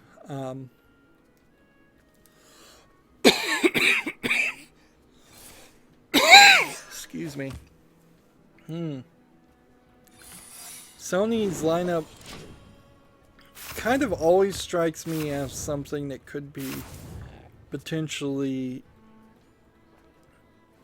really, really small, and it always kind of feels small, but it's beloved. A Knack 2, Knack 3, a Recore 2, those games in particular weren't well received, so it'd be odd if they did come out, but maybe they would anyways. I suppose every year I'm kind of looking for more kid-friendly games. That apparently kid-friendly games don't sell. Obviously, but see, he's almost destroyed his entire deck. If he just continues to play, he could wear him down pretty fast, but the thing is, you'd have to do something to stop the Fel Reaver from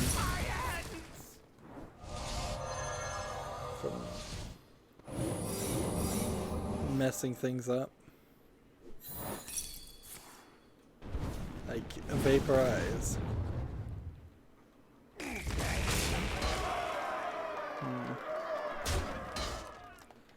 See, if he plays 3 cards, he will get rid of all of his cards.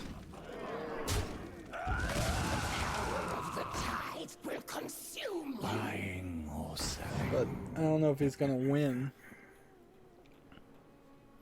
If Jobs here, or Jabs, I guess, who I don't believe he's ever actually seen my streams or commented on my streams. He was just one of the few random people that have friended me before I started live streaming. But if he doesn't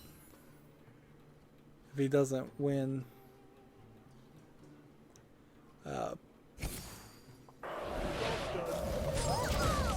if he doesn't win here, I'll play a mage game and try to win myself and focus on that, and then I'll just play my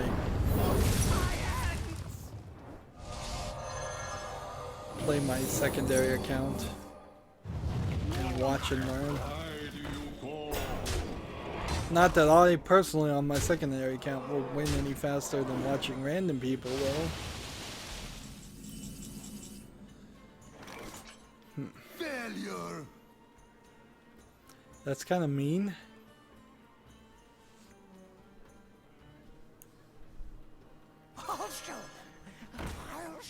What would probably be a huge misplay on E3, and it's very possible that they've already committed to it, and this will just turn out to be really, really bad for whoever does it, is if any of the big speech-giving companies come out and they just say, we are all in on VR. Sony with PlayStation VR is the most one likely to do that, I would say. But if Microsoft came out and said, we have the Scorpio, and oh, by the way, it's always VR, you have to play in VR, you can't plug it into a TV, that would be a huge failure for the Scorpio. And the Scorpio almost certainly was designed to be for VR. It's just VR hasn't really taken off. So that would be laughable. The fact that Microsoft goes first always gives Sony the opportunity to just respond to anything controversial Microsoft says. So Microsoft will probably try to play it safe from now on, since they've already gotten bitten by that once. And Sony, quite masterfully, has taken away a lot of the advantage of going first.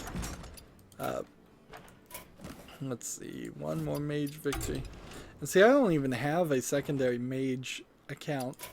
This is the next thing I really want to see Hearthstone fix. Although, I suppose with the import-export of decks, just by copying and pasting them, I could easily just copy and paste a deck right out of the game and then save it in a text file and then put it back in the game later. Jaina versus Malfurion. I must protect. So I'm looking for a quick You victory asked here. for it. And then nobody's been online. Loki was away for 4 minutes, and then how did I not see him? One of the people that I was chatting with said they were in Germany. And I'm wondering if it was Loki, and that's part of the problem, is that his internet is just so far away. I did something rather stupid last night, just trying to update a beta version of my router software,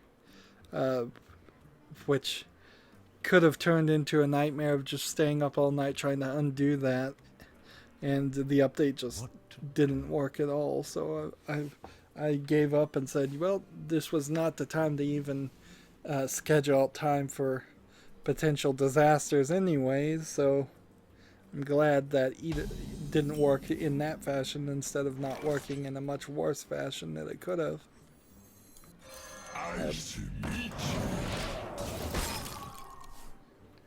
But still trying to get my WRT 3200 ACM Linksys to use DDWRT and actually be able to use the Wi-Fi on it.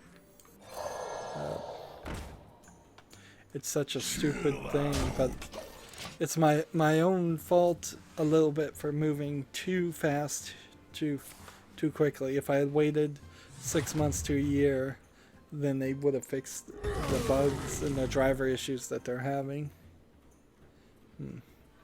They're very close, it looks like. In fact, I think they fixed it. That's why I was installing a new one.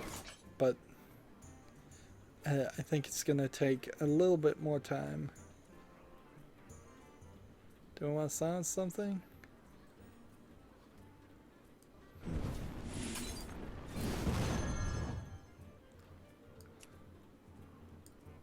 Let's see. And then we play this. And we do this. And we do this. And then we end the turn.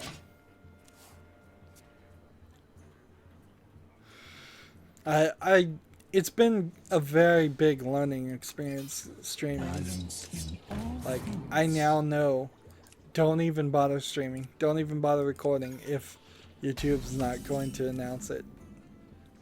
Which is a weird shift to take, but it's the truth of it. It's that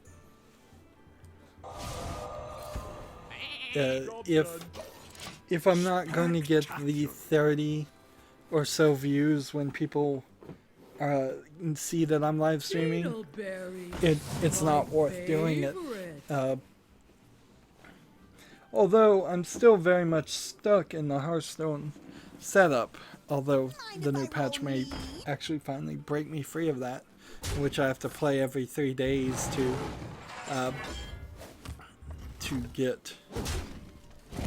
get rid of the 3 days worth of quests. can I do this and this? You want it? I got it.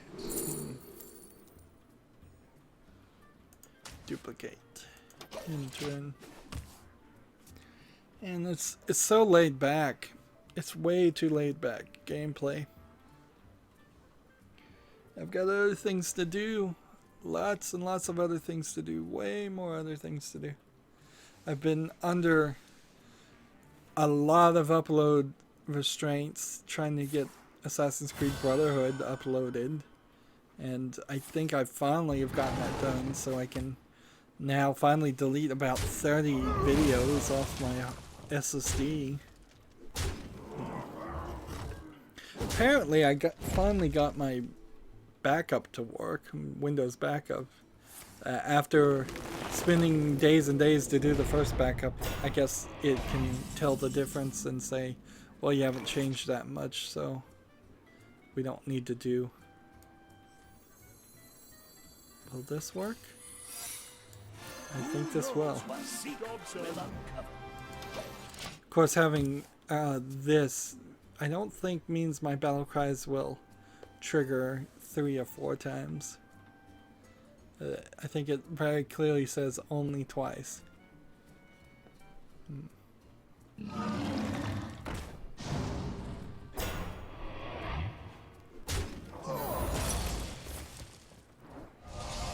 see. Taunt. Silence this. This. Who knows what secrets will uncover?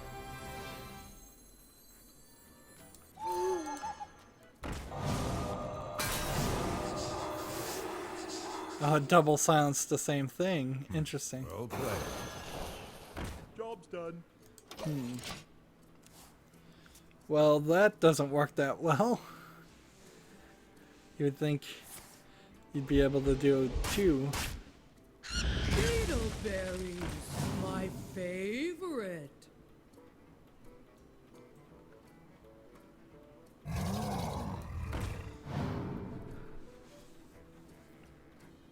I just want to play this and then something else with Battlecry. Doesn't matter.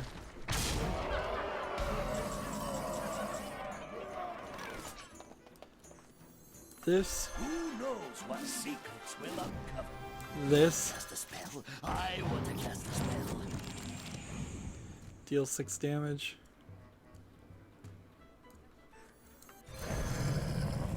Job's done. And that's game over for me. Man, I'm not doing well. I'm not doing well at all.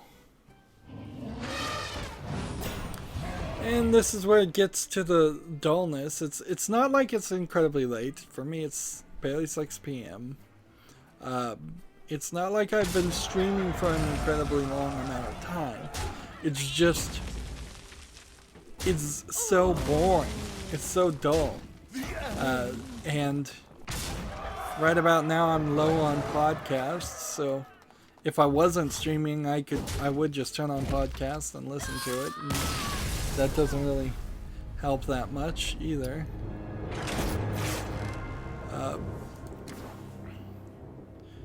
And see, this is just not what I want to do with my time. I don't want to spend my time.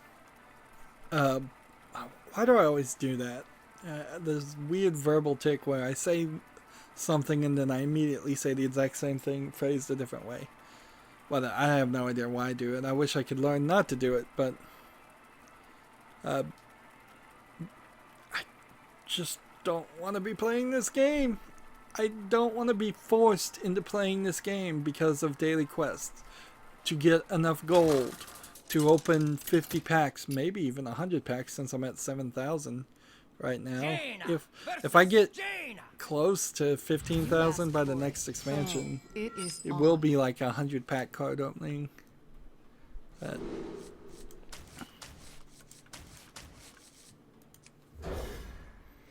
and like every second, every day I spend time doing something like this, I'm not making recordings that I want to have on my channel. I want my channel to consistently put out those Monday through Friday recordings. I want more people to see those and check those out. There's no real other way that I see would be the right way to do it.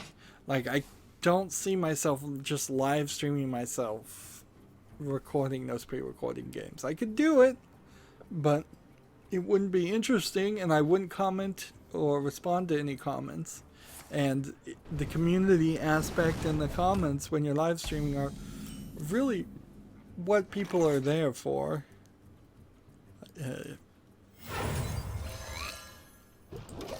So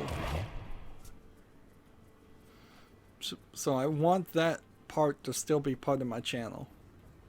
Like, it would be very difficult in my head to make the argument that I have enough videos, as long as I have so many games still to play.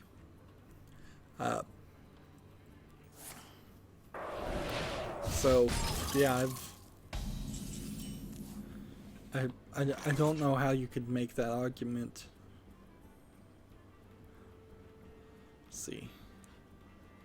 We'll do this. Cast a spell. I want to cast a spell. And we'll do this. Job's done. And then we'll end the turn. Seems like I might have finally found somebody who's a little weak, and I might actually get a victory here. Switch over to the YouTube app and see if there's any chat there.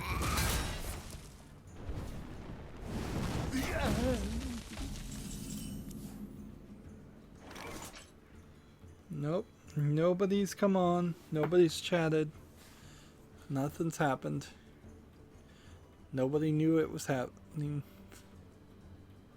Deal 1 till minion, silence a minion. We've got to do this. What to do?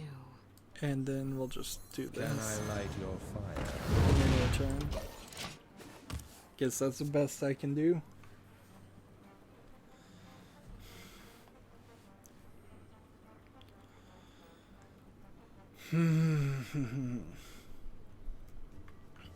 There's a lot of live streams that are basically stealing content completely. Like, there's several radio live streams that I would be willing to bet $100 don't have the license to play the music that they're playing. There's several that claim to be streams of like CNN, Fox News and stuff, and then you look at them and it's not CNN and Fox News. That's the name of the channel, so you know they're just either lying or stealing stuff. There's ones that's popped up recently that says free PSN Xbox codes, and I'm sure that's just a scam too. But when you look at the trending live things, that's what I see is mostly scam things, like completely illegitimate things. And I assume that's probably because most real legitimate streamers are on Twitch, which again I would say people who use Twitch and who aren't getting paid for it are part of the problem. Can I light your Like, fire? a lot of people are not getting paid to stream on Twitch, and they're hoping. Loki was away for 17 minutes. Who just came in then? Jabs left and Jabs came back.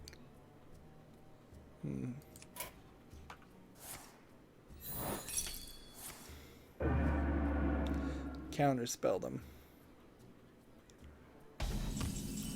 So as long as I play battle cries.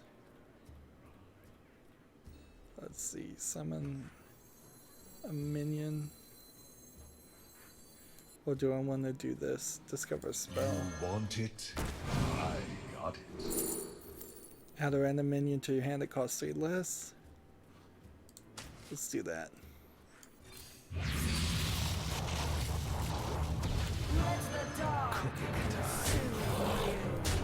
Time to win. Time to win.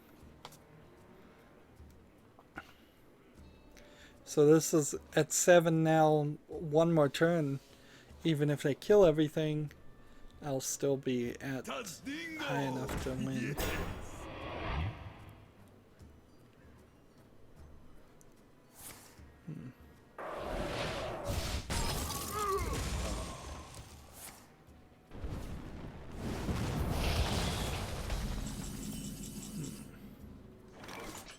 So this here,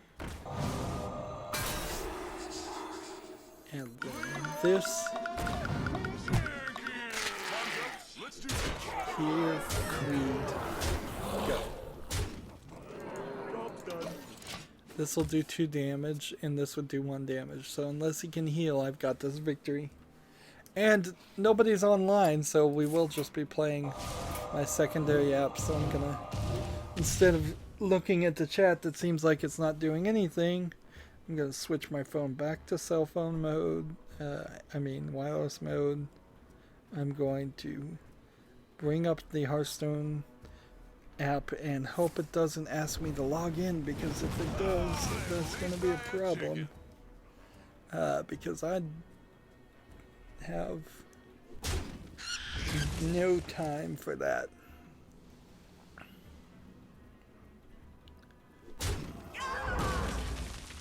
It'll probably take several minutes for it to update and download things, because I don't ever really look at it. There's my other account, so wittingly named the other one. While we're at it, let's go ahead and show them this, just to show them my secret. I could have beaten them so well. So for my other account right now, I have 3 daily quests that if I cared about getting money for my other account, that would be playing myself would be an interesting thing. That being said, I also have like 26 card packs to open on it, and so that's not a big issue either. Come on, come on, come on.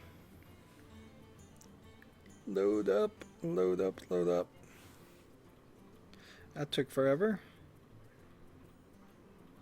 We'll play standard here. And when this account jumps in, I will be able to just follow and watch myself play on my cell phone. Just let me spectate. Of course, now I'm just taking up more bandwidth than ever before, because I've got my cell phone streaming a game that is then streaming a game to my PC that is then streaming video to YouTube, which my bandwidth is and upload is not good enough to even really do that. Let's see. Here we go. And because my account is so low, it's just going to be the basic cards. And it's not going to be very interesting, but they might slide me next to somebody else who's not that good of a player also, so that'll be nice. Let's see, do this and this and then the turn.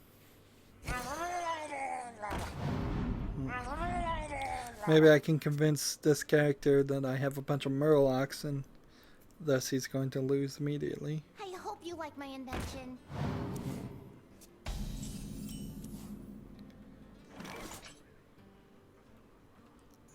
Let's see.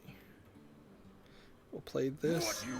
Attack here, and then end the turn.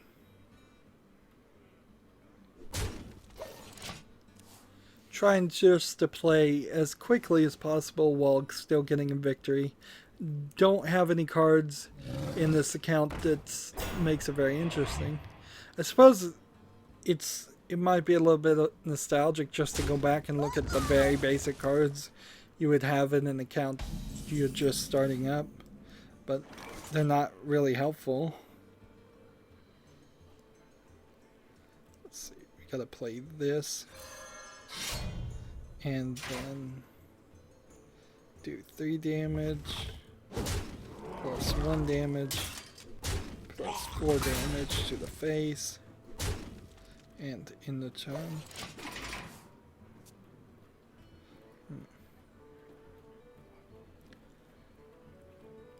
I have charge in this account. Interesting. I would never use that card.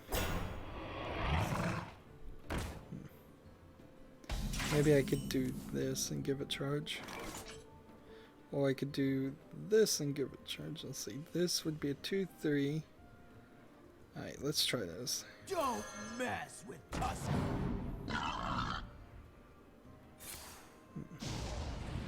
So attack this. And then we attack this. And then we attack this. And then the turn.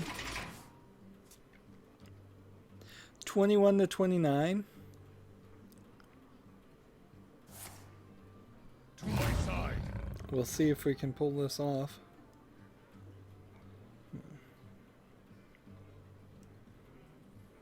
He may not want to attack with his wolf because it would lose him the advantage of +1 attack.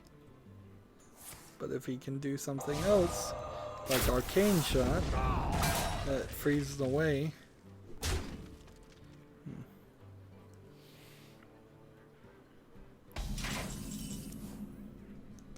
Let's see, we have 5. So I can do one of these, and this, and go ahead and kill this. And let's see. We'll just attack the face for all 3 of these. Get him down to 13 or 27.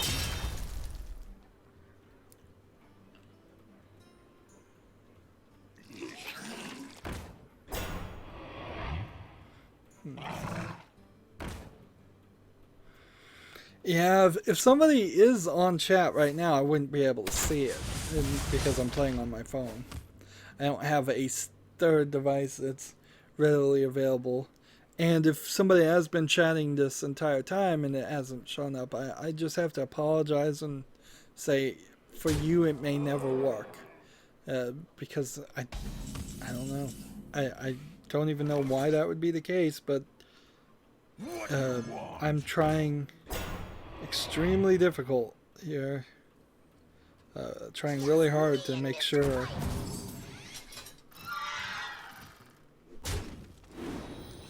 that I see it, if I can see it. But if all my efforts have failed, I don't even know what the next step is to do.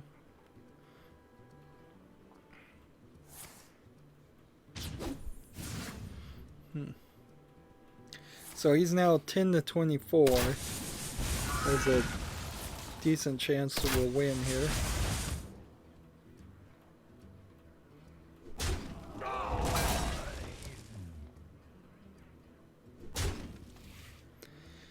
See, they must put the new players against the new players.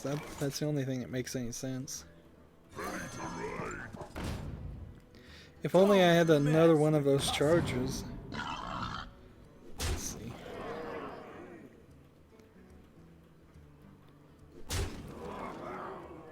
Let's go ahead and just kill this for safety.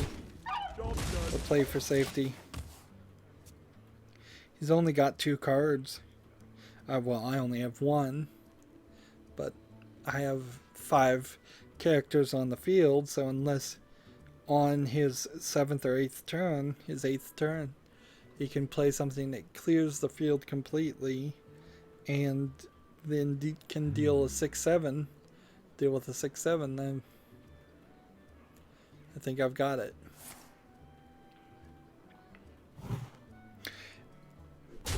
it's a little surprising that the easiest way to get a watch and learn victory is to do it this way. Well fought. There we go. I can see. So, I guess I should have said, I will save this card, and see, my character just went from level 1 to level 2, so I've never even played with the warrior on this account. So, yeah, watch and learn things are not, like, I'm not going to open this card pack right now. I'll save it for the next live stream, so sorry about that if you're watching it live, because this is the part of the footage that I will actively cut out. So that's it for the stream, unless there's a comment or something. Here, one last attempt. I'm reloading the page, and now it doesn't even have my comment on it. So I don't know if the stream has crashed or what.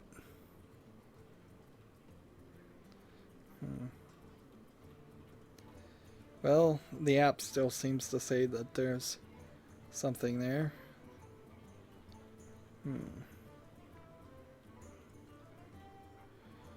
Well, that's weird. That's it for the stream. If you were watching, if you were trying to comment and I didn't see it, I'm sorry. I guess I could Alt-Tab here and just double check one last time over here with the popped out. Toggle timestamps. Reload. Yeah, that message disappeared. Well, that's it for the stream. As always, I ask you to like, share, subscribe, comment, and watch every second of my videos. If you want a friend or follow me on basically any social media sites, there's a whole bunch of links down below. Thank you for watching. Have a good evening.